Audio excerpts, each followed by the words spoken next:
শুধুমাত্র এই দোয়াটি একবার পড়েন, আল্লাহ তাআলা আপনার 90 বছরের গুনাহ মাফ করে দেবেন ইনশাআল্লাহ।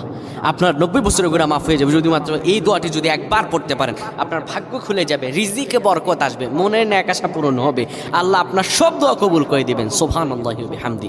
এত ফজিলত, এই দোয়াটা আপনারা শেয়ার করে দিবেন। এই যুবকেরা, আমল না করেও সওয়াব পাবা। তোমার একটি শেয়ারে, একটা বাটনে প্রেস করে তুমি সওয়াব পেয়ে যাবা। কারণ তুমি আমল না করো, অন্য কেউ যদি তোমার শেয়ারের বদৌলতে আমল করে, সওয়াব তুমি পেয়ে যাবা। নবীজির হাদিস। আমার ভাইয়েরা, আল্লাহর কাছে দোয়া করা, আল্লাহর কাছে দোয়া চাওয়া, এটি হলো মুমিনদের কাজ। আমার আল্লাহ বান্দাকে বলেন, বান্দারে উদউনি আস্তাজিব লাকুম, আমার কাছে চাও, আমার কাছে চাইলে আমি আল্লাহ তোমাকে দিয়ে দিব।